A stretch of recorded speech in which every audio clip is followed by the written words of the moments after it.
গতরাতে ভারত ও পাকিস্তান সীমান্তে হঠাৎ করে দেখা দিল উত্তেজনাপূর্ণ পরিস্থিতি। প্রায় রাত 2টার দিকে পাকিস্তানের কিছু সামরিক স্থাপনায় আঘাত হানে ভারতের দিক থেকে ছোড়া বেশ কয়েকটি ক্ষেপণাস্ত্র। এই হামলা ঘিরে দুই দেশের মধ্যে নতুন করে বাড়ছে উত্তেজনা।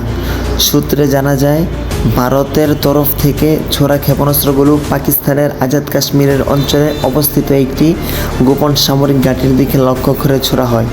স্থানীয় সময় রাত 2:15 প্রথম বিস্ফোরণের শব্দ শোনা যায়। এরপর 3টি বিশাল শব্দে কেঁপে ওঠে পুরো এলাকা। পাকিস্তানি সেনাবাহিনীর দাবি, এই হামলায় তাদের 7 জন সেনা সদস্য আহত হয়েছে এবং 2টি গুরুত্বপূর্ণ সামরিক স্থাপনা ক্ষতিগ্রস্ত হয়েছে। অন্যদিকে ভারতের প্রতিরক্ষা মন্ত্রণালয় এখনও পর্যন্ত কোনো আনুষ্ঠানিক বিবৃতি দেয়নি।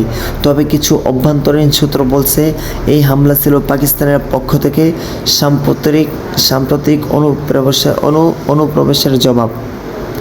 আন্তর্জাতিক বিশ্লেষকরা বলছেন, এই হামলা শুধু একটি প্রতিশোধমূলক পদক্ষেপ নয়, বরং এটি দক্ষিণ এশিয়ার সামরিক উত্তেজনার নতুন অধ্যায়ের শুরু হতে পারে।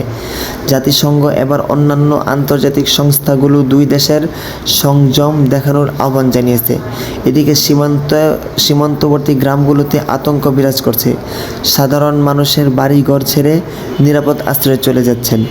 এই হামলার পর দুই দেশের মধ্যে সম্পর্ক কোন দিকে গড়ায় তা এখন সময় বলে দেবে।